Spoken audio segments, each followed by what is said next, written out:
نحن نتحدى أهل البدع والأهواء، أهل البدع العقائدية وأهل البدع السياسية.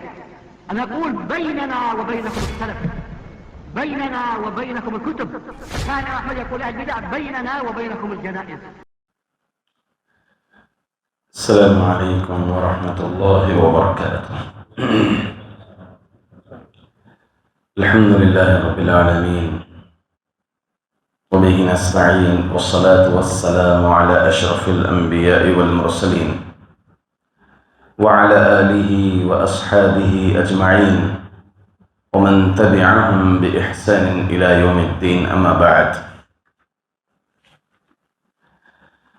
قال الله تعالى: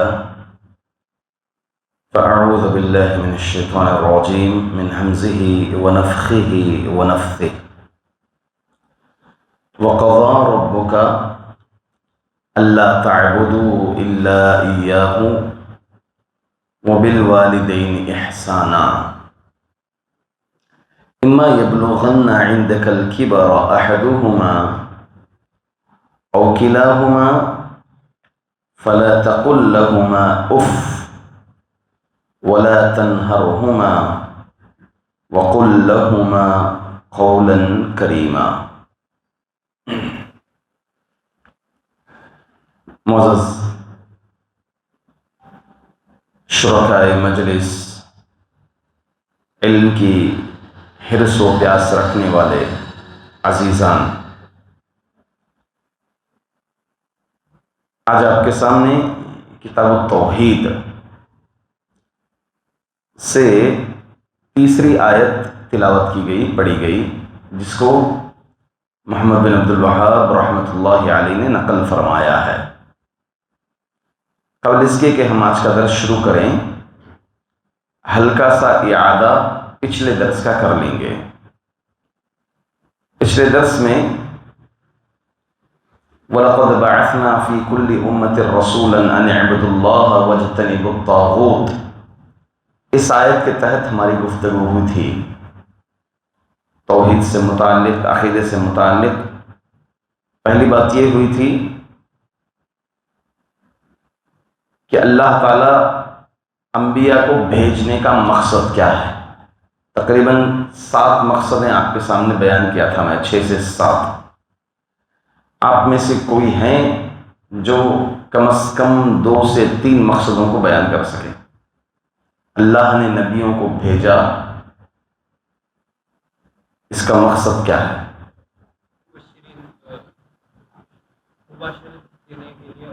مبشرین، خوشخبری دینے کے لیے، جی، ڈرانے کے لیے، منذرین و مبشرین، جی، بتانے کے لیے، جی بالکل صحیح، تاکہ ان کی امت جو ہے ان کی اطاعت کر سکیں، اس لیے بھیجا۔ اور مزید، حل میں مزید، جی، شریعت کے حکم کو نافذ کرنے کے لیے، لاگو کرنے کے لیے۔ بہت اچھے۔ اور کچھ؟ اللہ کی نشانیوں کو پڑھ کر سنانے کے لیے، آیتوں کو پڑھ کر سنانے کے لیے۔ بہت پیارے بیٹا، بہت اچھے۔ اور کچھ؟ جی، بہت اچھے، بہت اچھے۔ حکمت وغیرہ سب ایک ہی آیت کے اندر، تزکیہ نفس، حکمت، اس لیے جو ہے اللہ تعالیٰ نبیوں کو بھیجا۔ نبی اور رسول میں کیا فرق ہے؟ نبی اور رسول میں کیا فرق ہے؟ جو لوگ جواب دیے ان کے علاوہ دیں گے ابھی۔ جی، بہت اچھے، بہت اچھے۔ ایک فرق تو یہ ہے، ایک اور فرق کوئی بتائیں گے نبی اور رسول میں؟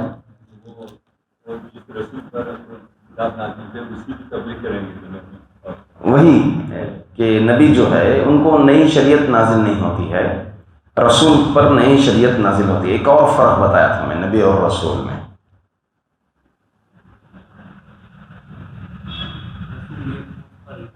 بہت اچھے، بہت پیارے۔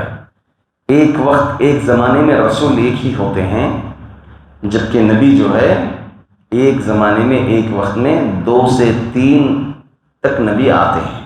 اس کی کوئی مثال ہے کہ نبی 2 سے 3 تک آتے؟ جی موسیٰ علیہ السلام تو رسول تھے، ہارون علیہ السلام نبی تھے، اسماعیل علیہ السلام، اسحاق علیہ السلام، لوط علیہ السلام، یہ سب جو ہے آئے ہوئے تھے نازل میں۔ مزید کہ کیا نبیوں میں، انبیاء میں تفاضل جائز ہے؟ تفاضل جائز ہے؟ تفاضل مطلب ایک کو دوسرے پر ترجیح، فوقیت، فضیلت ہے، شریعت میں دی گئی ہے؟ جی جی لا نفرق بین احد من رسلی، نہیں کر سکتے بول کر ہے، مگر تیسرے پارے کی شروع کی آیت میں نہ کر سکتے بول کے اللہ نے فضیلت دی ہے۔ تلک الرسل فضلنا بعضهم علی بعض، وہ رسول ہم نے ایک کو دوسرے پر فضیلت دی ہے۔ جی کچھ کو کچھ پر فضیلت دی گئی ہے، جیسے تمام نبیوں اور رسولوں پر کس کو فضیلت دی گئی ہے؟ محمد صلی اللہ علیہ وسلم کو۔ اور دوسرے نمبر پر ابراہیم علیہ السلام، دوسرے نمبر پر اولو العزم رسولوں میں سے آنے کی، دوسرے نمبر پر آنے کی وجہ کیا ہے؟ خلیل اللہ۔ تیسرے نمبر پر موسیٰ علیہ السلام، وجہ کلیم اللہ، بہت اچھے۔ چوتھے نمبر پر نوح علیہ السلام، اس کے بعد عیسیٰ علیہ السلام۔ اس حساب سے یہ رسولوں میں اولو العزم رسول ہیں، اس کو بھی ہم پچھلے درس میں جانے تھے۔ اور مزید کیا انبیاء جنوں میں سے بھی آئے؟ نہیں آئے، جنوں میں سے نبی نہیں آئے۔ کیوں؟ البتہ انبیاء صرف انسانوں میں سے آئے، مگر جنوں کو بھی ان کی اتباع لازم کی گئی۔ اس کی دلیل میں نے سورہ احقاف کی آیت پڑھ کر سنائی تھی۔ اور اسی طرح سے انبیاء عورتوں میں سے بھی انبیاء نہیں آئے، انبیاء صرف مردوں میں سے آئے۔ عورت کے اندر لیڈرشپ، امارت، ذمہ داری، قوم کی ذمہ داریاں عورت کے اوپر نہیں ہوتی ہیں، بلکہ عورت کے اوپر کون سی ذمہ داریاں ہوتی ہیں؟ گھر کی ذمہ داریاں ہوتی ہیں۔ عورتیں البتہ امہم صدیقہ ہوا کرتی ہیں۔ الغرض آج انشاءاللہ العزیز اس تیسری آیت پر ہم گفتگو کریں گے۔ اللہ تعالیٰ کا قول وَقَضَىٰ رَبُّكَ، تمہارے رب نے فیصلہ کیا، ان لا تعبدوا، یہ کہ تم عبادت نہ کرو، الا ایاہ۔ جتنے بھی لوگ جواب دیے ہیں خالد بھائی، ان کے تھوڑا نام لے لیجیے، کتابیں انشاءاللہ العزیز میں تو انعامات، ان کے اس میں ہی انعامات الگ لکھ لیجیے، نام لکھ لیں۔ وَقَضَىٰ رَبُّكَ أَلَّا تَعْبُدُوا إِلَّا إِيَّاهُ، تمہارے رب نے فیصلہ کیا کہ تم عبادت نہ کرو مگر سوائے اللہ کے، صرف اسی کی عبادت کریں۔ وَبِالْوَالِدَيْنِ إِحْسَانًا، اور اپنے والدین کے ساتھ حسن سلوک کریں۔ حسن سلوک کیسے؟ اما یبلغن عندک الکبر، اگر وہ کبر کو پہنچ جائے، اما یبلغن عندک الکبر او احدہما، یا ان میں سے کوئی ایک پہنچ جائے، فلا تقل لہما اف، ان کو اف تک نہ کہو، ولا تنہرہما، اور نہ ان کو جھڑکاؤ، وقل لہما قولا کریما، اور ان سے اچھی بات، نرم گفتگو کرو۔ اس آیت میں اللہ تعالیٰ نے کہا کہ فیصلہ کیا، تمہارے رب نے فیصلہ کیا۔ یہ آیت نمبر سورۃ الاسراء کے اندر آیت نمبر 23، بنو اسرائیل آیت نمبر 23۔ اب یہاں پر اللہ نے فرمایا کہ اللہ نے فیصلہ کیا، اللہ نے فیصلہ کیا۔ یہاں پر فیصلے سے کیا مراد ہے؟ کون سا فیصلہ؟ کون سا فیصلہ مراد ہے؟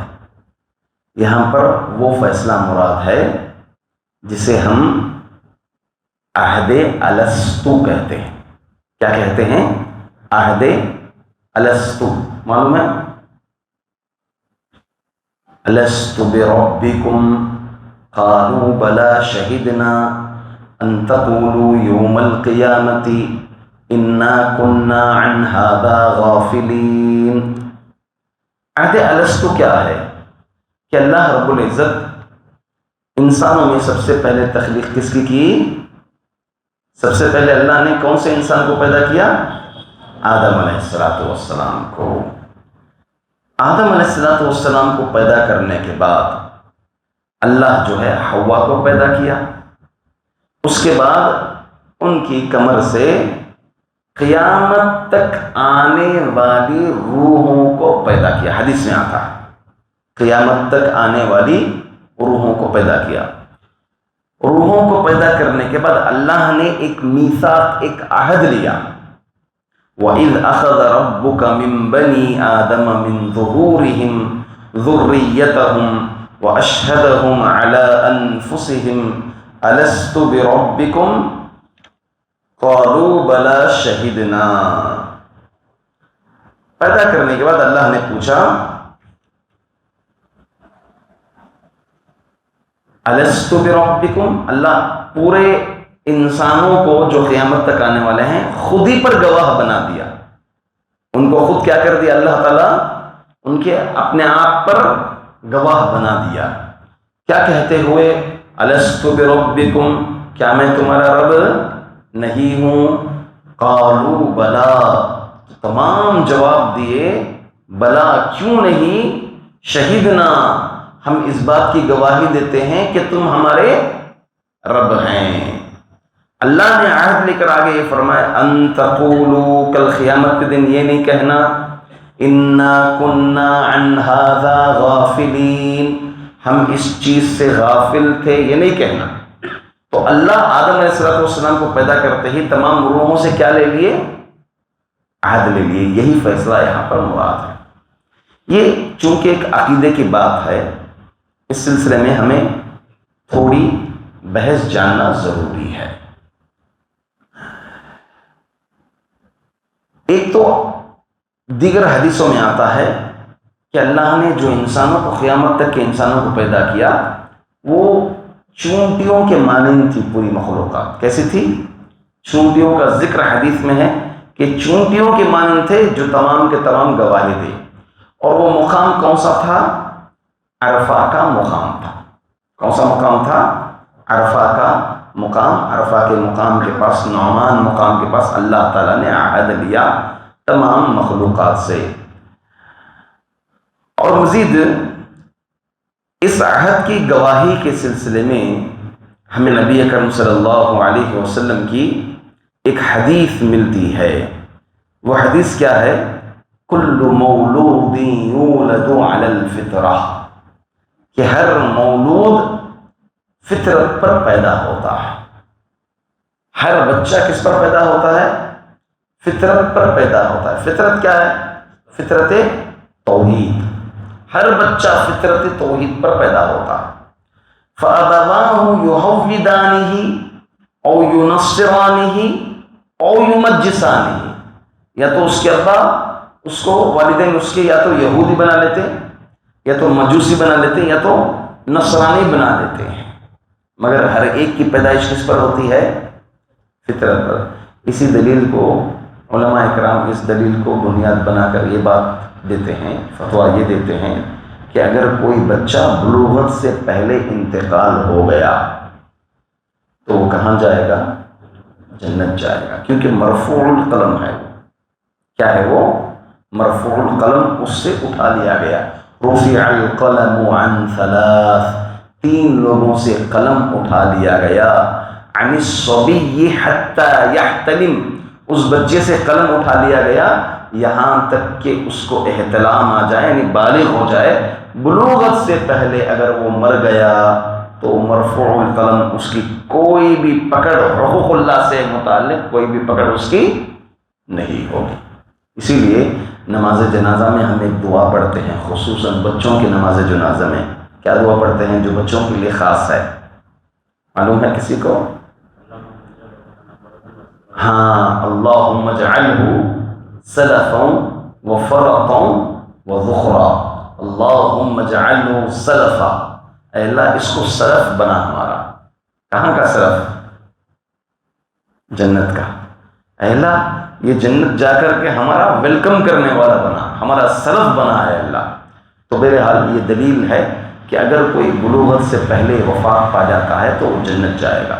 اور حتیٰ کہ علماء کرام یہاں تک بھی کہیں کہ اگر وہ کافر گھرانے میں بھی ہے بچہ، کفر کے گھرانے میں بھی ہے، بلوغت سے پہلے اگر وہ انتقال ہو جاتا ہے تو وہ کہاں جائے گا؟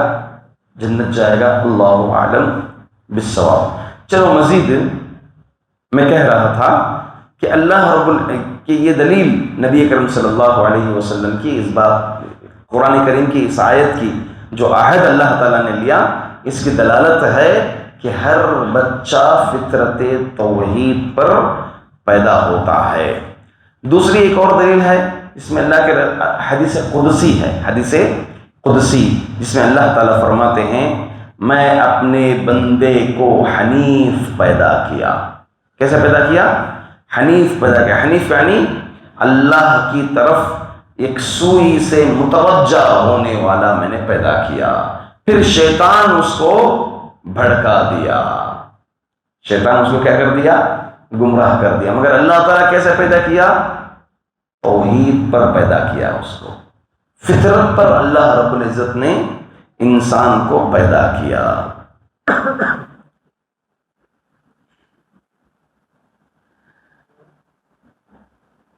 مزید اب سوال یہ پیدا ہوتا ہے، جب اللہ تعالیٰ نے عہد لے لیا ہم تماموں سے، ہم سب تھے، تا قیامت آنے والی مخلوقات کی روحوں کو اللہ تعالیٰ نے پیدا کیا اور پیدا کر کے ان سے عہد لیا۔ اب اس میں ایک اور دلیل یہ ملتی ہے کہ اللہ انسان کے جسم سے پہلے کس کو پیدا کیا؟ روح کو پیدا کیا۔ اب جتنی بھی قیامت تک آنے والی نسل ہے، انسان ہیں، سبوں کی روحیں پیدا کر دی گئی ہیں، اللہ کے قبض میں ہے، اللہ کے علم میں ہے۔ اب سوال یہ ہے کہ یہ ہمیں عہد کیوں یاد نہیں ہے نا؟ تو لہٰذا جب ہم کو یاد نہیں ہے تو ہم نے گواہی دی ہے نہیں دی ہے؟ اب ہمیں یاد نہیں ہے تو ہم نے گواہی دی ہے نہیں دی ہے؟ اب اس کا جواب کیسے دیں گے؟ یہ کیسے ممکن ہے جب ہمیں کوئی چیز یاد ہی نہیں ہے؟ اس بیس پر اللہ تعالیٰ کیا فرما رہے ہیں؟ یہ کہہ کر کے نہیں کہ پھر قیامت کے دن یہ نہیں کہنا ان تقولوا یوم القیامت انا کنا عن ھذا غافلین، تم کہیں یہ نہ کہہ دو کہ میں تو غافل تھا، مجھے معلوم ہی نہیں ہے۔ اللہ تم گواہی دے دیے، یہی دلیل ہے تمہاری پکڑ کے۔ کل قیامت کے دن اگر کفر پہ رہو گے، شرک پہ رہو گے، تمہاری یہی دلیل ہے کہ اللہ نے گواہی لے دی، تم نے گواہی دے دی۔ اب اسی دلیل کی بیس پر اللہ تعالیٰ کیا ہے کل قیامت کے دن تمہیں پوچھے گا اللہ تعالیٰ، تم نے تو گواہی دے دی، قیامت کے دن غافل تھا بول کر نہیں کہنا۔ اب جب گواہی لے لیے تو کیوں یاد نہیں ہے ہمیں؟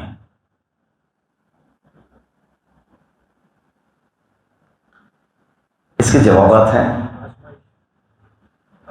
یہ خود ایک جواب ہے اس کا، کیونکہ یہ دارالامتحان ہے۔ کیا ہے یہ؟ دارالامتحان ہے۔ اس میں اللہ رب العزت جو چیزیں بتائیں ہمیں اس کو بالیقین ماننا ہے۔ اگر عقلی ناحیے سے بھی اس کا جواب آپ طلب کریں گے، ماں کے پیٹ میں 9 مہینے تھے، یاد ہے کسی کو؟ یاد ہے؟ مانتے نہیں مانتے؟ یقین کرتے نہیں کرتے؟ یقین کرتے ہیں، اس کو بھی یقین کرنا پڑے گا۔ اللہ نے کہا ہے، اس کو یقین کرنا پڑے گا۔ ہمارا عہد میں تھے ہم سب۔ مہد کس کو بولتے ہیں؟ دودھ پینے کی عمر۔ ہاں، مہد کسی کو یاد ہے اپنا مہد دنیا میں آنے کے بعد؟ ہمیں کون بچپن میں کھلائے؟ ہم جب 3 مہینے کے تھے کون کھلائے ہم کو؟ ابو اٹھائے، امی اٹھائے، چچا اٹھائے، کون اٹھائے؟ یاد ہے ہم کو؟ نہیں یاد ہے۔ جو بولیں گے امی ابو اس کو کیا کریں گے ہم؟ مانیں گے نہیں مانیں گے؟ مانیں گے۔ امی بولیں گے کہ فلاں سے تم نے دودھ پیا ہے، فلاں سے تم نے دودھ پیا ہے۔ ہاں، حجت قائم ہوگی نہیں ہوگی؟ صحابی رسول اللہ کے رسول صلی اللہ علیہ وسلم کے دور میں اڈھیر عمر تک پہنچ گئے تھے، میاں بیوی صحابی اور صحابیہ اڈھیر عمر کو پہنچ گئے، بچے ہو گئے تھے ان کے.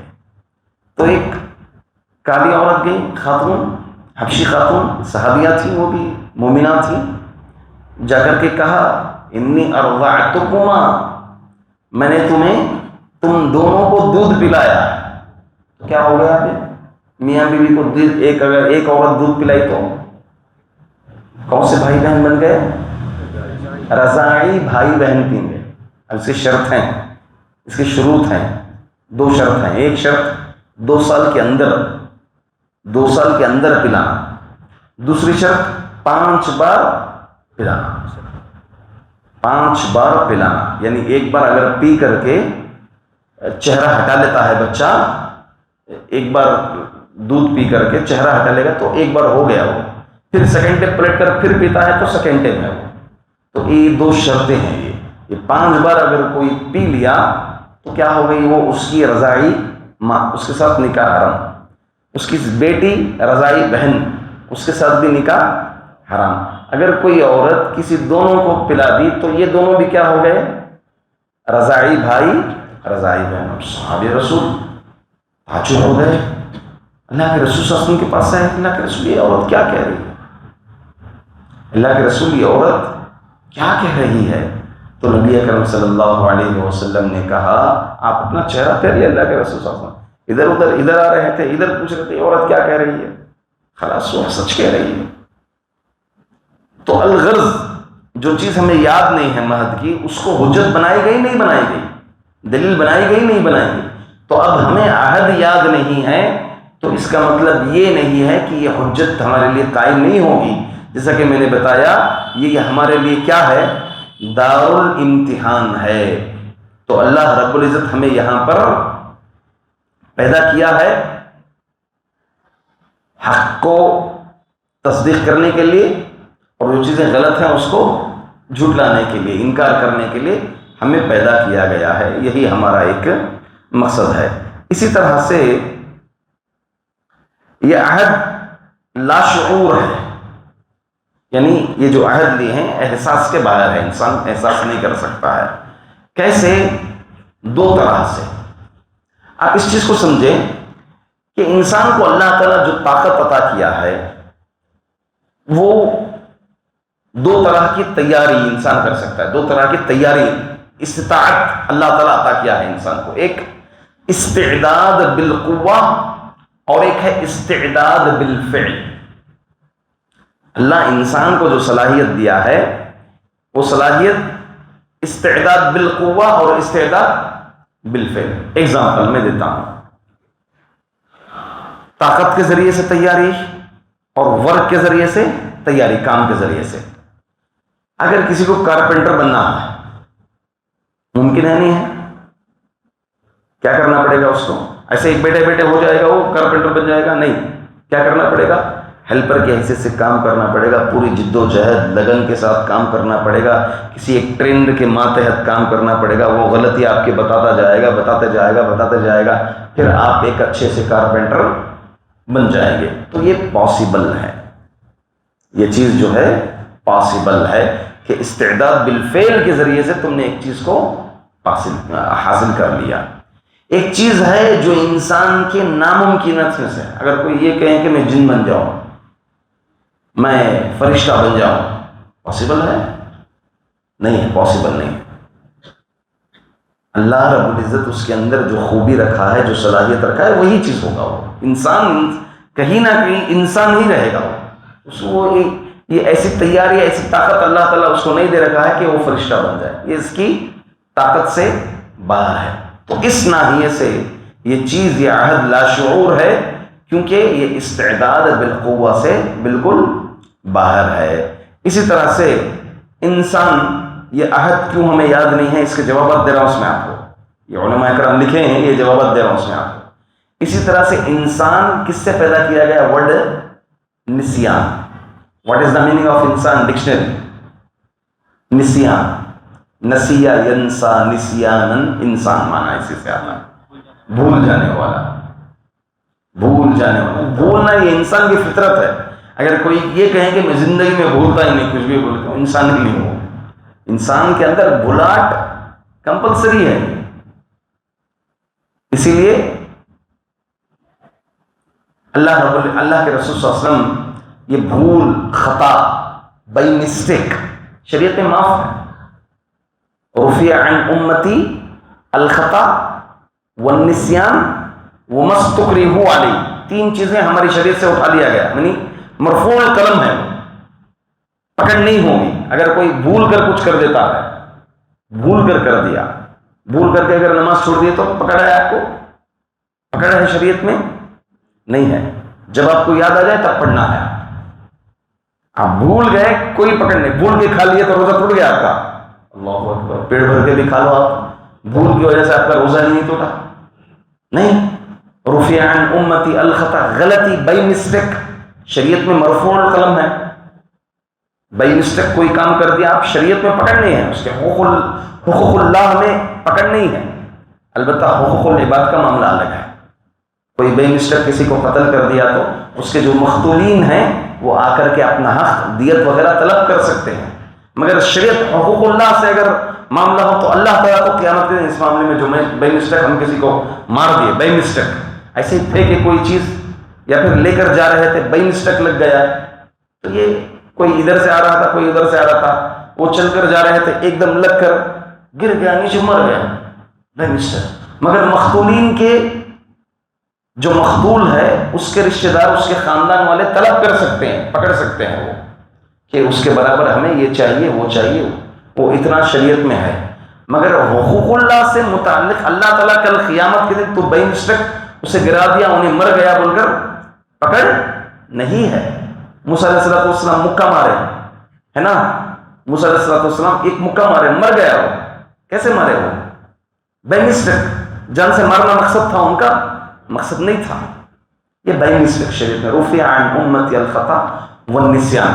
الغرض، یہ جو نسیان ہے، بھول، یہ انسان اسی مادے سے، ڈکشنری میں اسی ورڈ نسیہ سے بنایا گیا ہے، تو لہٰذا وہ عہد انسان کو یاد نہیں ہوگا. اسی طرح سے اللہ تعالیٰ نبیوں کو جو بھیجا، مقصد کئی مقصد نے میں بتایا، ایک مقصد کوئی بھی نہیں بتایا اس میں سے جو پچھلے درس میں بتایا تھا.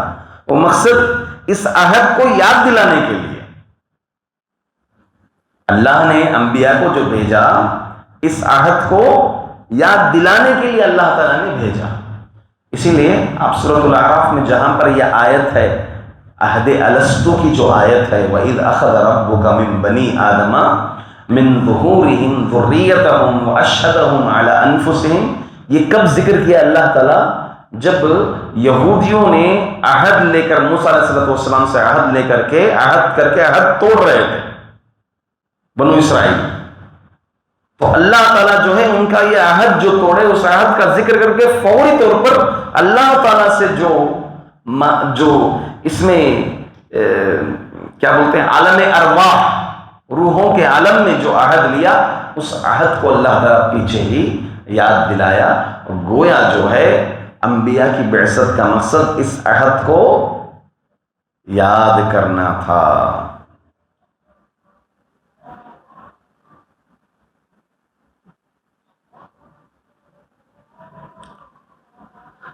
بعض مفسرین اس عہد کے تعلق سے، بعض مفسرین کا کہنا یہ ہے کہ یہ عہد حقیقتی زبان سے نہیں لیا گیا ہے، کیونکہ انسان کا جو زبان کا اقرار ہے، ایک تو خال سے ہوتا ہے، ایک حالت سے ہوتا ہے. اگر کوئی 10-15 لوگ جو ہے کسی آدمی کو پکڑ کے مار کے بھیجے، حالت سے اجڑی ہوئی ہو، تو فوری طور پر ہم دیکھتے کیا پہچانیں گے، کیا کہیں گے اس کو، کیا کہیں گے؟ کسی نے مارا ہے بول کر پہچانیں گے؟ نہیں پہچانیں گے. کپڑے سب پھٹے ہوئے، منہ پر مار لگی ہو، خون آ رہا ہے، خون بہ رہا ہے، کیا پہچانیں گے؟ وہ کہے گا مجھے کسی نے مار دیا، فوری طور پر اس کی حالت دیکھتے ہی بولتے ہیں کون مارے، کیا ہوا، یا تو مار لگا ہے یا پھر کہیں گرا ہے، یہی پہچان لیں گے. انسان کی حالت خود کیا ہے، کہتی ہے کہ اس کے ساتھ یہ حادثہ ہوا ہے. تو ویسے ہی بعض مفسرین کا کہنا ہے کہ اللہ تعالیٰ یہ عہد نہیں لیا ہے، زبانی اقرار سے عہد نہیں لیا ہے، بلکہ یہ انسان کی حالت اس بات پر دلالت کرتی ہے۔ آپ کی پیدائش تمام انسانوں کی پیدائش ایک جیسی ہے۔ تمام انسان جو ہے ایک جیسے ہیں، سب کی آنکھ جو ہے آنکھ کی جگہ میں ہے، ناک کی جگہ میں ہے، گردن کان کی جگہ میں ہے۔ یہ تمام انسانوں کی ایک جیسی پیدائش، رنگیں الگ تھلگ، رنگ برنگ اللہ رب العزت جو پیدا کیے ہیں، یہ حالت خود اس بات کی گواہی ہے کہ انسان توحید پر پیدا کیا گیا ہے۔ ایسے کوئی عہد نہیں لیا گیا۔ یہ علماء کا بہت بڑا طبقہ کا یہ کہنا ہے، اور حافظ ابن کثیر رحمۃ اللہ علیہ بھی جو ہے اپنی تفسیر میں اسی رائے کو آپ ترجیح دیے ہیں۔ ان کی دلیل کیا ہے؟ قرآن کریم میں اللہ تعالیٰ نے فرمایا وَمَا كُنَّا مُعَذِّبِينَ حَتَّى نَبْعَثَ رَسُولًا، ہم کسی کو عذاب نہیں دیں گے یہاں تک کہ ہم ان کے پاس رسول بھیج دیں۔ بات سمجھ میں آئی؟ ہم کسی کو عذاب نہیں دیں گے یہاں تک کہ ہم اس کے پاس رسول بھیج دیں۔ اس قوم میں رسول بھیج دیں، رسول جا کر بتائیں، اگر وہ انکار کرتے ہیں یا خبر پہنچنے کے باوجود بھی اس کی طرف توجہ نہیں دیکھتے تب اس کی پکڑ ہوگی۔ اگر کوئی ایسا انسان ہے اس کے پاس اس توحید صحیح پہنچی ہی نہیں ہے، وہ مر گیا، کفر میں تھا، تو اللہ عالم علماء کا کہنا ہے کہ اس ایسے آدمی کو عذاب نہیں ہو، پکڑ نہیں ہوگی اس آدمی کو، کیونکہ اس کے پاس یہ توحید کی خبر پہنچی ہی نہیں۔ سمجھ پا رہے ہیں آپ؟ مگر محمد صلی اللہ علیہ وسلم کے بعد آج کے دور میں انبیاء کا سلسلہ تو ختم ہے۔ اب اس توحید کے پیغام کو پہنچانے والے کون ہیں؟ علماء و دعات ہیں، اسکالرس ہیں، علماء و دعات ہیں جو لوگوں کو ایک اللہ کی طرف مدعو کریں۔ یہی دلیل ہے ان کی وَمَا كُنَّا مُعَذِّبِينَ حَتَّى نَبْعَثَ رَسُولًا، کہ ہم کسی کو عذاب نہیں دیں گے کسی پر بھی یہاں تک کہ اس کے پاس رسول بھیج دیں۔ وہ مرفوع القلم ہوگا وہ آدمی جس کے پاس توحید کی دعوت ہی نہیں پہنچی ہے۔ الابرہہ، یہ حدیث جو آدم علیہ السلام کو پیدا کیے، پھر ان کی پشت سے جو ہے اللہ تعالیٰ تا قیامت تک آنے والی روحوں کو پیدا کیا، اس حدیث کے متعلق 3 باتیں کہتے ہیں علماء کرام ان حدیثوں سے متعلق۔ پہلی یہ ہے کہ وہ حدیثیں اکثر و بیشتر ضعیف ہیں، صحیح درجے تک نہیں ہیں، اور جو صحیح درجے کے ہیں وہ آیت کا ہم معنی ہے بس، وَإِذَا أَخَذَ رَبُّكَ أَلَسْتُ بِرَبِّكُمْ شُهُودٌ وغیرہ جو الفاظ آیت میں جو کلمات آئے ہیں ان کلمات کے تحت ہے، تو لہٰذا وہ آیت ہی معنی ہو گیا۔ اور بقیہ مزید آگے فرماتے ہیں کہ عبداللہ بن عباس رضی اللہ عنہ پر موقوف ہے۔ کس پر موقوف ہے؟ عبداللہ بن عباس رضی اللہ عنہ پر موقوف ہیں، تو اس اعتبار سے یہ روایات صحیح نہیں ہو سکتے۔ یہ علماء کا دوسرا طبقہ ہے اس سلسلے میں۔ ایک طبقہ یہ، ایک طبقہ یہ۔ ایک طبقہ یہ کہتا ہے کہ اگر کوئی کافر کفر پر مرا ہے، چاہے اس کے پاس توحید کی دعوت گئی ہو نہیں گئی ہو، اللہ تعالیٰ جو عہد لیا ہے صرف اس عہد کی بیس پر اس کو جہنم رسید فرمائیں گے، اس کی پکڑ فرمائیں گے۔ دلیل وَإِذَا أَخَذَ رَبُّكَ مِن بَنِي آدَمَ مِن ظُهُورِهِمْ۔ دوسرا طبقہ یہ کہتا ہے کہ جس کے پاس توحید کی دعوت ہی نہ گئی ہو، جس کے پاس توحید کی دعوت ہی نہ گئی ہو، اس کو معلوم ہی نہیں ہے توحید کیا ہے، اسلام کیا ہے، معلوم ہی نہیں، بس باپ دادا جیسے بنائے ویسے بنتے ہوئے اسی نہج پر چلا، کوئی مسلمان پہنچا نہیں، اسلام پہنچا ہی نہیں وہاں پر، تو ایسے بندہ اگر کفر پر مرتا ہے تو اللہ تعالیٰ کی قرآن کریم کی آیت وَمَا كُنَّا مُعَذِّبِينَ حَتَّى نَبْعَثَ رَسُولًا، ہم کسی کو عذاب نہیں دیتے یہاں تک کہ ہم رسول بھیجتے ہیں۔ اور سعودی عرب کے اندر علماء کے موجودہ علماء بھی جو ہے ان 2 طبقوں میں بٹے ہوئے ہیں۔ بعض علماء کا کہنا یہ ہے اس دلیل کی بیس پر، بعض علماء کا کہنا یہ ہے، اور اس پر بڑے بڑے رسالے بھی ہیں، PhD کا رسالہ بھی ہے اس پر، اور اس پر ماجسٹر ایم اے کے رسالے جو ہے مدینہ منورہ میں پڑھتے ہوئے طلباء نے ان کو رسالوں کو اکٹھا کیا ہے۔ الغرض ہم مزید آگے بڑھیں گے اس میں۔ وَقَضَىٰ رَبُّكَ، تمہارے رب نے فیصلہ کیا۔ کیا فیصلہ کیا ہے؟ اللہ تعبدوا الا اللہ، کہ تم سوائے اس کی کسی اور کی عبادت نہیں کرنا۔ اب یہاں پر لفظ قضا، قضا کس کو بولتے ہیں؟ فیصلے کو۔ قضا کی دو قسمیں ہیں، قضا کی دو قسمیں ہیں، ایک ہے قضا شرعی اور ایک ہے قضا کونی۔ ایک ہے قضا شرعی اور ایک ہے قضا کونی۔ قضا کے معنی کیا بتایا میں؟ ایسے تھوڑا ہلکا پھلکا ڈیپ سمجھ میں آتا نا انشاءاللہ؟ نہیں سمجھ میں آیا تو آپ کھل کے پوچھئے، میں موٹی زبان میں کیا بولتے ہیں اس ورڈ کو میں بتاؤں گا انشاءاللہ۔ ہاں پھر میں بتاتا ہوا چلوں، ایسے ہواؤں میں اڑ جائیں، آپ کے ذہن میں نہ آئیں تو فائدہ نہیں۔ اگر نہیں سمجھ میں آتا ہے تو پوچھئے آپ انشاءاللہ۔ اس کی ایگزامپل دوں گا میں ابھی۔ قضا کونی، قضا شرعی۔ کونی بولے تو کائنات سے لنک ہے اس کا، جیسے اللہ تعالیٰ نے ہواؤں کو مسخر کیا، سورج کو پیدا کیا، چاند کو پیدا کیا، اس کا ہونا کمپلسری ہے قضا کونی کا، کیونکہ یہ فقط کس کے اختیار میں ہے؟ رب العالمین کے اختیار میں۔ پورا معاملہ تو رب العالمین ہی کے اس میں ہے۔ دوسرا ہے قضا شرعی۔ قضا شرعی یہ اس کا واقع ہونا، واقع بھی ہو سکتا ہے نہیں بھی ہو سکتا ہے۔ جیسے انسان کا نماز پڑھنا ہے، اللہ نے فیصلہ تو کیا ہے نا نماز پڑھنا ہے، 5 وقت نماز، تو کیا تمام انسان جتنے مومن ہیں پورے نماز پڑھ رہے ہیں؟ پڑھ رہے ہیں؟ 90% تو نہیں پڑھ رہے ہیں۔ ہاں اس کا وقوع اور عدم وقوع کس اعتبار سے ہے، کس پر ڈیپینڈ ہے؟ انجام دینے والے کے اوپر ڈیپینڈ ہے۔ تو اس اعتبار سے ہاں قضا شرعی اس کو کہتے ہیں۔ اور یہاں پر اللہ تعالیٰ نے جو قضا فیصلہ کیا فرمایا وَقَضَىٰ رَبُّكَ أَلَّا تَعْبُدُوا، یہاں پر قضا شرعی مراد ہے۔ پورے لوگ توحید پر قائم ہیں؟ نہیں ہے۔ وَقَضَىٰ رَبُّكَ، تمہارے رب نے فیصلہ کیا ہے کہ تمام کے تمام تم کس کی عبادت کرو؟ فقط اسی کی عبادت کرو۔ کیا پورے انسان اللہ تعالیٰ کی عبادت کر رہے ہیں؟ تو یہ قضا شرعی واقع بھی ہو سکتا ہے، واقع نہیں بھی ہو سکتا ہے۔ البتہ قضا کونی یہ کمپلسری کیا ہوگا؟ واقع ہوگا۔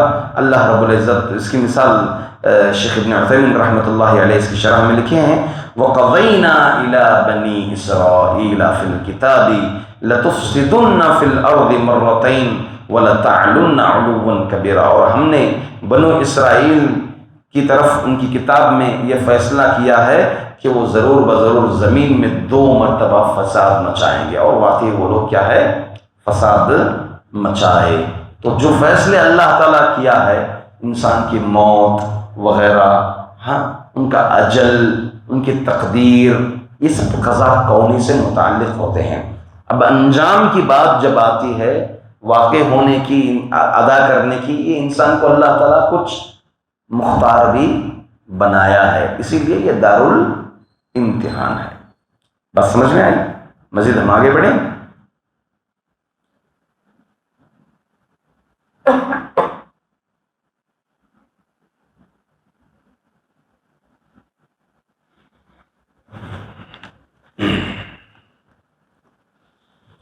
آگے فرماتے ہیں اللہ تعالیٰ وَبِالْوَالِدَيْنِ إِحْسَانًا اللہ تعبدوا الا إِيَّاهُ، کہ تم فقط اللہ کی عبادت کرو۔ عبادت کی قسمیں ہیں یہاں پر، ایک ہے عبادت عامہ، اور ایک ہے عبادت خاصہ، اور ایک ہے عبادت خاص الخاص۔ عبادت عامہ کس کو بولتے ہیں؟ وہ ربوبیت کی عبادت، توحید ربوبیت ہے نا، یہ عبادت ہے۔ اس پر تقریباً پورے توحید پرست مانتے ہیں نا؟ مانتے ہیں نہیں مانتے ہیں؟ اگر کوئی انسان نماز نہیں پڑھتا ہے، توحید پرست ہے، توحید پر اگر وہ قائم ہے، نماز نہیں پڑھتا، روزہ نہیں رکھتا، شراب پیتا ہے، مگر توحید کو بجا لاتا ہے، وہ عبادت عامہ میں ہے. وہ کیا ہے؟ وہ توحید ربوبیت.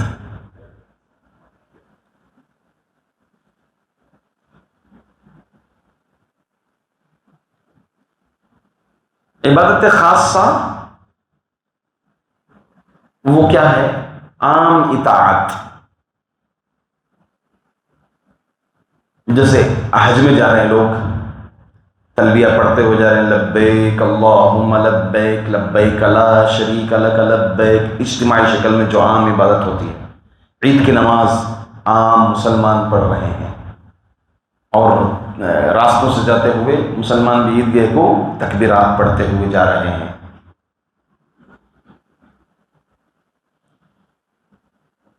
تو یہ عبادت خاصہ. اللہ تعالیٰ قرآن میں فرمایا وَعِبَادُ الرَّحْمَنِ الَّذِينَ يَمْشُونَ عَلَى الْأَرْضِ هَوْنًا وَإِذَا خَاطَبَهُمُ الْجَاهِلُونَ قَالُوا سَلَامًا. رحمان کے بندے جب زمین میں چلتے ہیں تو بہت ہی نرم انداز سے چلتے ہیں. جب جاہلوں سے مخاطب ہوتے ہیں تو ان کو سلام کر کے آگے نکل جاتے ہیں، ان سے بحث. پھر آگے عباد الرحمن کی صفتیں ہیں، بہت طویل ہیں. وہ زنا نہیں کرتے، چوری نہیں کرتے، چلتے پھرتے اللہ کا ذکر کرتے ہیں وغیرہ. یہ عبادت خاصہ ہے. عبادت عامہ توحید ربوبیت. اسی طرح سے اللہ تعالیٰ کی جو دیگر مخلوقات ہیں، یہ سب مخلوقات کس بات کی علامت ہے؟ ایک، اللہ نے ان تمام مخلوقات کو پیدا کیا. اسی طرح سے یہ اللہ کی دیگر مخلوقات کی عبادت جو ذکر میں لگی ہوئی ہے. اس سے پہلے ہم جانے تھے نا کہ پہاڑ جو ہے عبادت کر رہے ہیں، یہ زمین جو ہے اللہ کی عبادت کر رہی ہے وغیرہ. اور تیسری جو خاص الخاص کام ہے وہ رسولوں کی عبادت ہے. کس کی عبادت ہے؟ رسولوں کی. خاص الخاص، وہ درجے کو دیگر عام انسان پہنچا ہی نہیں اس عبادت کے معاملے میں.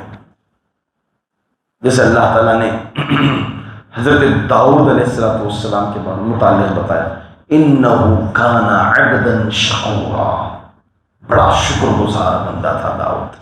اللہ کے رسول صلی اللہ علیہ وسلم کی عبادت امتی کوئی کیا؟ ایسی عبادت جو نبی نے کی کسی نے نہیں کی. عائشہ رضی اللہ عنہا نے پوچھا کہ اللہ کے رسول آپ اتنا لمبا طویل قیام کر رہے ہیں، کیا آپ کے طویل قیام کی وجہ سے پیروں میں ورم آ جاتا تھا؟ پیروں میں ورم آ جاتا تھا، خون آتا تھا اللہ کے رسول صلی اللہ علیہ وسلم کی. تو کہا کہ اللہ کے رسول آپ کو خوشخبری دے دی گئی ہے جنت کی، لہٰذا اتنا طویل قیام کرنے کی کیا ضرورت ہے؟ تو اللہ کے رسول صلی اللہ علیہ وسلم نے کہا افلا اکون عبدا شکورا، کیا میں اللہ کا نیک گزار بندہ نہ بن جاؤں؟ ٹھیک ہے. تو یہ تین قسمیں عبادت کی شیخ ابن عثیمین رحمۃ اللہ علیہ نے تقسیم کیا ہے. عام عبادت، خاص عبادت، خاص الخاص عبادت. عام عبادت پوری مخلوق کی عبادت ہو گئی، خاص عبادت خاص توحید پرست لوگوں کی عبادت ہو گئی جو گناہوں سے بچتے ہیں. تیسری جو ہے رسولوں کی عبادت. چلے آگے بڑھتے ہیں. وَبِالْوَالِدَيْنِ إِحْسَانًا. اللہ آگے کیا فرمایا؟ ایک تو فیصلہ اللہ نے یہ کیا ہے کہ عبادت صرف اللہ کی کرنا ہے. وَبِالْوَالِدَيْنِ إِحْسَانًا، اور اللہ کے فیصلے کی ایک بات یہ بھی ہے کہ اپنے والدین کے ساتھ کیا کرنا ہے؟ حسن سلوک کرنا ہے. والدین کے ساتھ حسن سلوک جس طرح سب کا معبود ایک ہے، ویسے ہی ہر انسان کا ماں باپ کتنے ہوں گے؟ ایک ہی ہوں گے نا، دو ہوں گے ماں باپ نہیں ہوں گے. اس کو بعض علماء کرام نے ربوبیت صغریٰ سے تعبیر کی ہے. اس کو کیا کہا ہے؟ ربوبیت صغریٰ، چھوٹی ربوبیت.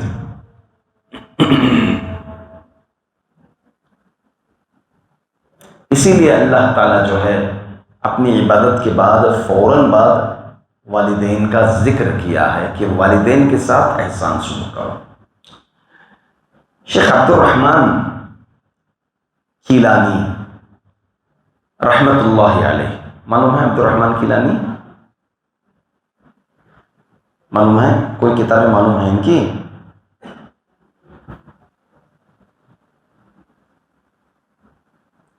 شیخ عبد الرحمن کیلانی رحمت اللہ علیہ نہیں معلوم ہے آپ کو؟ محدثین میں تھے، ہندوستان کے ہیں، کیلان علاقہ کہاں ہے؟ ہندوستان کے ہے۔ کیلانی سیٹ معلوم ہے آپ کو کتابوں کا؟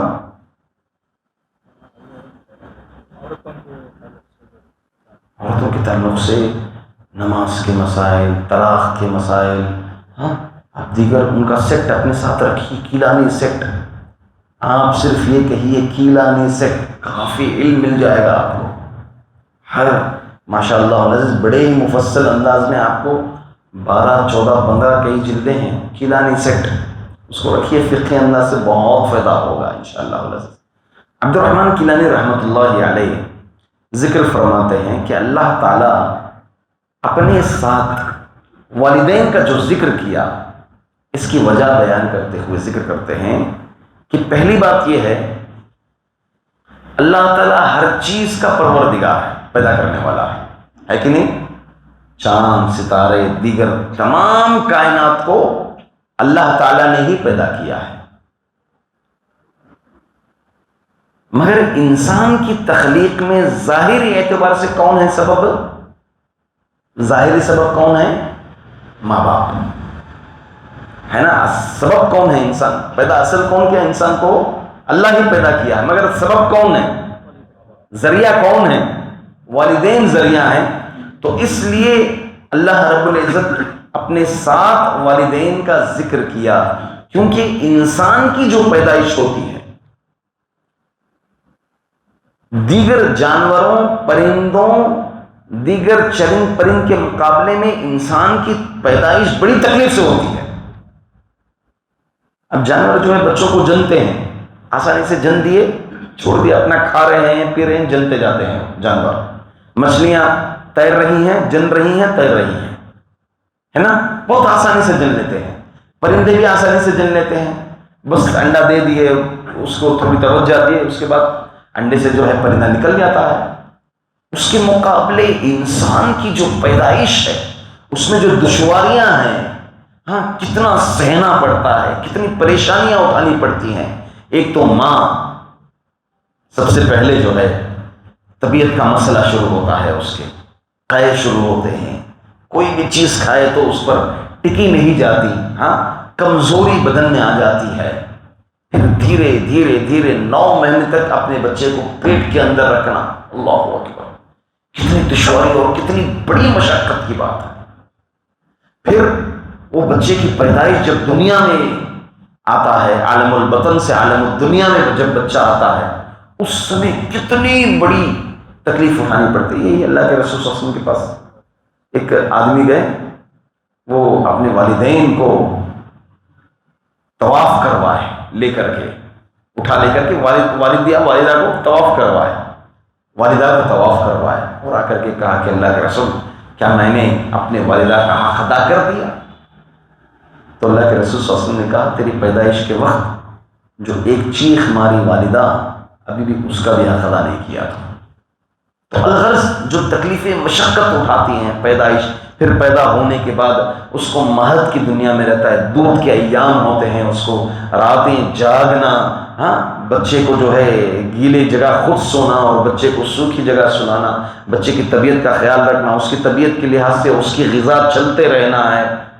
وہ اگر کھائے گی تو بچے کو سردی ہو جائے گی، وہ اگر گرم چیز کھائے گی تو بچے کو گرمی ہو جائے گی۔ یہ تکلیفیں والدہ کی، پھر اس کے ساتھ جو ہے والد کی تکلیفیں، ذہنی طور پر دونوں کی کمائی کر کے لانا، ان کے خواہشات پوری کرنا، ان کے خیالات رکھنا، دن بھر محنت کر کے رہنا۔ ایک جملہ مشہور ہے علماء میں، وہ یہ کہ والدہ تو صرف بچوں کو 9 مہینے ڈھوتی ہے، باپ تو اپنے ذہن میں زندگی بھر لے رہتا ہے اپنے بچے کا مستقبل، دماغ میں جو ہے ہمیشہ اپنے بچے کو ڈھوتا ہے باپ، میرے بچے کا مستقبل کیا پڑے گا، بچہ کام کر رہا ہے، بچے کی طرف خیال ہے۔ کہ میری طرح میرا بچہ نہیں ہونا، میری طرح کام کرنے والا نہیں ہونا، ایک اچھا اپنے قلم پکڑنے والا ہونا، ایک آفس ورک والا ہونا، ایک فلاں ہونا، میرے بچے کی ایک پہچان ہونا۔ تو اس طرح باپ جو ہے اپنے بچے کے مستقبل کے معاملے میں ہمیشہ اس کو ذہن میں اٹھائے رہتا ہے۔ الغرض اسی لیے اللہ رب العزت وہ انسانوں سے مخاطب ہو کر یہ کہا وَبِالْوَالِدَيْنِ إِحْسَانًا، ظاہری سبب تم انسانوں کی پیدائش کے کون ہیں؟ والدین ہیں، اسی لیے اللہ اپنے ساتھ فوراً بعد والدین کا ساتھ و حسن سلوک کرنے کی طرف توجہ دلائی ہے۔ اور تو اور مزید یہ ہے کہ حقوق العباد میں حقوق دو ہیں، حقوق اللہ اور حقوق العباد۔ حقوق العباد میں سب سے زیادہ احسان کے حقدار کون ہیں؟ والدین ہیں۔ والدین سب سے زیادہ حق رکھتے ہیں۔ مزید فرماتے ہیں عبد الرحمن کیلانی رحمۃ اللہ علیہ، وجوہات، ایک تو وجہ یہ ہے، دوسرا آپ اس مکمل آیت کو پڑھیں گے اور اس کے آگے والی آیت کو پڑھیں گے تو اس میں اللہ رب العزت یہ فرما رہے ہیں کہ تم کو ایک تو پیدا کر دیا، پیدا کرنے کے بعد حکم یہ دے رہا ہے کہ اپنے والدین کو اف تک نہ کہو۔ کیا مطلب ہے اف تک نہ کہو؟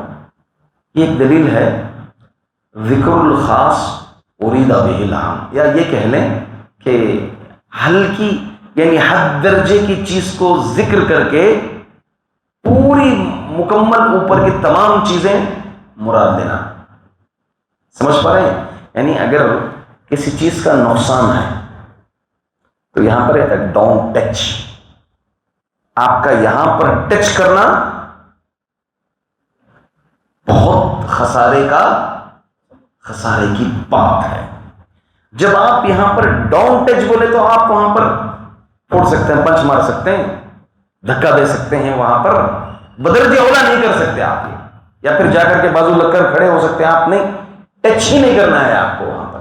آپ ڈاؤن ٹچ بولے تو دھکا مارنا، وہاں پر اس کے بازو کھڑے ہونا یا دیگر چیزیں کرنا، یہ تو بدرجہ اولا اس میں شامل ہو۔ جب والدین کے بارے میں یہ کہا گیا فلا تقل لهما اف، اس آیت میں اللہ نے کہا کہ تم اف تک نہ کہو ان کو، تو بدرجہ اولا یہ بات آ گئی کہ تم ان کے ساتھ زوردار گفتگو میں بات کریں، ان کو ماریں، ان کو دھکے دیں، ان کو ڈھکیلیں، ان کی اطاعت نہ کریں، ان کی فرما برداری نہ کریں، ان کی بات نہ سنیں، ان کی طرف توجہ نہ دیں۔ یہ تمام چیزیں کیا ہو گئی؟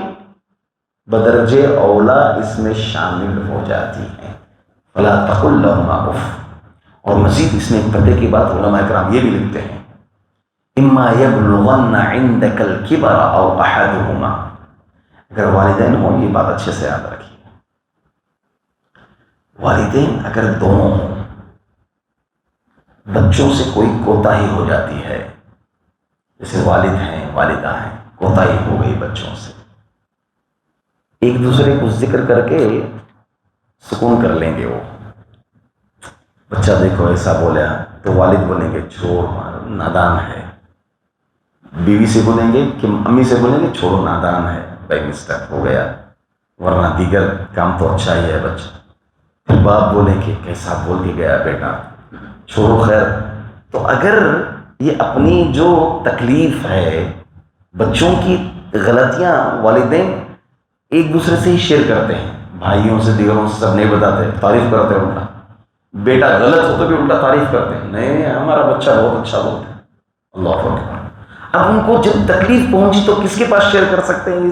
اس بوجھ کو ہلکا کرنے کا سبب یہ ہے کہ ایک دوسرے کو شیئر کریں۔ اللہ آگے فرمایا اما یبلغن عندک الکبر او احدهما، یا ایک پہنچ جائیں، جب ایک ہو جاتے ہیں، یا تو والد اکیلا ہو گیا والدہ نہیں، والدہ اکیلے پڑ گئے والد نہیں، ایسے وقت تکلیف ہماری جانب سے جانا کوئی اور نہیں ہوتا شیئر کرنے کے لیے، گھٹ گھٹ کے اندر گھٹ جائیں گے ایسے سمے، خصوصاً ویسے تو جب دو بھی ہیں تو ہمیں تکلیف نہیں پہنچانی ہے، ان کی نافرمانی نہیں کرنی ہے، خصوصاً جب ایک ہو تو ہماری جانب سے اذیت پہنچنا، تکلیف پہنچنا، یہ بہت تکلیف کی بات ہو جائے گی۔ تو اس لیے اللہ رب العزت آگے فرماتے ہیں اما یبلغن عندک الکبر او احدهما فلا تقل لهما اف، پھر آگے اللہ فرماتے ہیں وَلَا تَنْهَرْهُمَا، انہیں جھڑکنا بھی نہیں، جھڑکنا نہیں، وہ بوڑھے ہو جاتے ہیں، ان کا مزاج بن جاتا ہے، آپ کو بولنا بکتے رہیں گے وہ. آپ دیکھیں بوڑھے ہونے کے بعد تو کچھ بھی مت بولو، نہیں بولیں گے، وہ بولیں گے، وہ بولیں گے، ان کا مزاج بن جاتا ہے، بولیں گے. تم کتنا بھی غصہ کرو وہ بولیں گے، وہ آپ کی بھلائی کے بارے میں، آپ کے مستقبل کے بارے میں، آپ کے خیر کے بولتے رہیں گے. وہ بارے میں نہ کو بولے نہیں، کیا بولو، بولیں گے وہ پھر پیچھے، کیونکہ ان کا مزاج بن جاتا ہے. تو آپ کے اوپر ضروری ہے وَلَا تَنْهَرْهُمَا، چھڑکنا نہیں ان پر، چلانا نہیں ان پر، ہٹو جاؤ چلو تمہیں، وَلَا تَنْهَرْهُمَا وَقُلْ لَهُمَا قَوْلًا كَرِيمًا، نرم گفتگو کرو ان کے ساتھ، اپنی آواز بلند کر کے ان سے گفتگو کرنا، اپنی آواز اونچی کر کے ان سے گفتگو کرنا، ان کی آواز کو پست کر کے اپنی آواز بلند کرنا. مردان کی دکھاتے ہیں، اپنا جوانی کا پن دکھاتے ہیں لوگ، اپنی جوانی دکھاتے ہیں کہ دیکھو ہم جوان ہو گئے باپ سے، اب آپ کی عقل کھوکھلے پر ہوگا، اب ہم عقل والے ہو گئے. نہیں، تجربہ ہے ان کے پاس، ان کے پاس تجربہ ہے، زندگی کا تجربہ ہے ان کے پاس. آپ اگر بات سمجھ میں آئے کم از کم سننا ہے آپ کو، بات کو سننا بہت ضروری ہے اس بات کو. پھر آگے وَخْفِضْ لَهُمَا جَنَاحَ الذُّلِّ مِنَ الرَّحْمَةِ، ان پر جو ہے رحمت سے، رحم سے کام، رحم، ان پر رحم کرو. سوچو بچپن میں ہم پر کیسے رحم کیے، کیسے کیسے مشقتیں ہم پر اٹھائے، وہ تم کیا کرو، رحم ان کے ساتھ کرو. ایک تو یہ مزید آگے لکھتے ہیں علماء اکرام کہ اسباب میں والدین کا کردار اتنا ہے بیٹے کی پیدائش پر، ایسی صورت میں بھی اسباب والے والدین اگر تجھے غلط کام، ایسی چیز کا حکم دے جس میں اللہ تعالی کی نافرمانی ہو رہی ہے، تو ایسے اس میں فلا تطیعہما، یہاں اطاعت نہیں کرنا. حقوق اللہ میں کمی پیشی ہو رہی ہے، یہاں پہ کیا نہیں کرنا، اطاعت نہیں کرنا. رضا الرب فی رضا الوالدین وسخط الرب فی سخط الوالدین، رب کی رضامندی والدین کی رضامندی میں ہے، والدین خوش رب خوش. اب دیکھی گئی یہ بات کہ عموماً ایک والدین کو 3 4 بچے ہوتے ہیں، اس میں سے ایک بچہ بہت کامیابی کی طرف جاتا ہے، واقعی حقیقی معنی میں دل سے دعائیں اس بچے کے لیے والدین کی ہوتی ہیں، ان کی کامیابی کا دار و مدار والدین ہوتے ہیں. ان سے ویسے تو ہر والدین دعا کرتے ہیں، نہیں کرتے، اپنے نافرمان بچے کے لیے بھی دعا کرتے ہیں، اللہ سے سمجھ دے وغیرہ، دعا کرتے رہتے ہیں، تہجد میں اٹھے دعائیں کر رہے ہیں، نمازوں میں دعائیں کر رہے ہیں، ان کی دعاؤں میں ٹاپک ہی ہم ہیں بچے. مگر وہ دعا اور واقعی اطاعت کر کے جو دعا لی جاتی ہے، یہ دل سے نکلتی ہے دعا، یہ دعا اور وہ دعا میں بہت فرق ہے. اس دعا میں جس بچے کے لیے ہوتی ہے وہ بچہ کامیابی پر کامیابی طرف جاتا ہے، دین دنیا کی کامیابی، ترقی.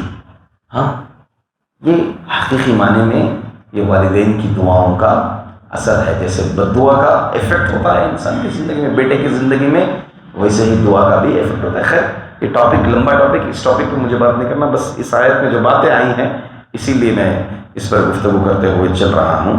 وَاخْفِضْ لَهُمَا جَنَاحَ الذُّلِّ مِنَ الرَّحْمَةِ وَقُلْ رَبِّ ارْحَمْهُمَا كَمَا رَبَّيَانِي صَغِيرًا. اب ان کے لیے کیا کریں، رب ارحمہما، اس دعا کو کثرت سے پڑھتے رہیں، رب ارحمہما کما ربیانی صغیرا. اے اللہ ان دونوں پر ایسے ہی رحم فرما جیسے ان دونوں نے بچپن میں ہم پر رحم فرمایا.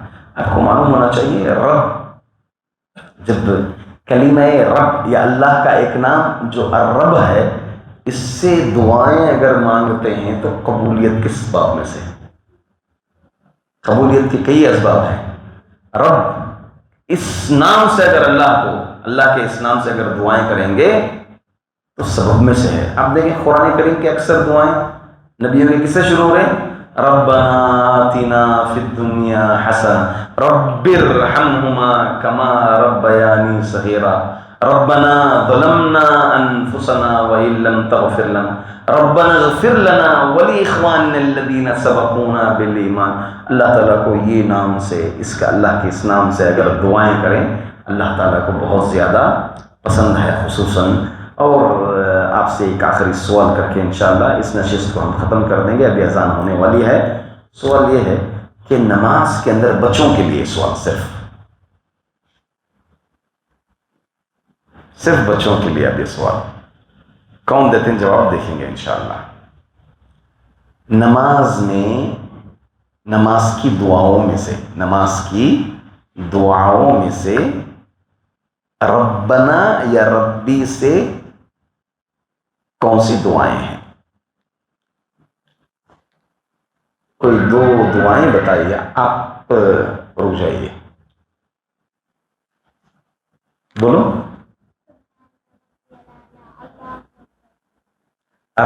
نہیں، ربی الاعلی دعا نہیں ہے، یہ تعریف ہے. ربی یا ربنا سے دعا ہونا. کلمہ رب یا ربنا.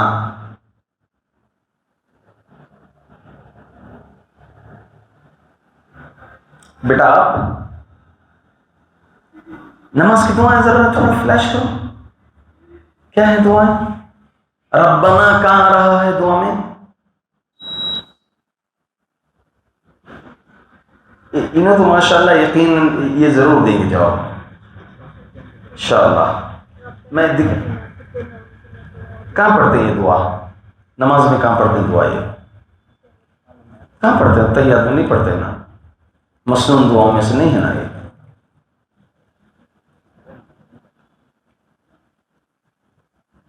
بولو بیٹے.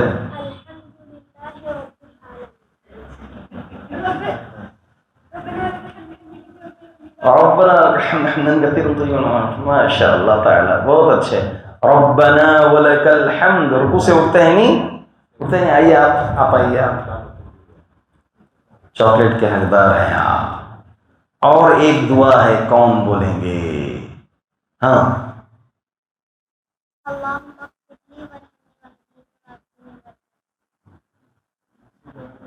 چلو میں مقام بولتا ہوں. دونوں سجدوں کے درمیان فرسٹ نہ بولے سب رب اغفر لی. چلے بارک اللہ فیکم. اور جو لوگ جواب دیے میں انشاءاللہ العزیز ان کے انعامات جو ہے اگلے ہفتے انشاءاللہ ضرور دوں گا میں باذن اللہ تعالی. بارک اللہ فیکم. سبحانک اللہم وبحمدک اشہد ان لا الہ الا انت استغفرک واتوب الیک. فاعلم انه لا اله الا الله واستغفر لذنبك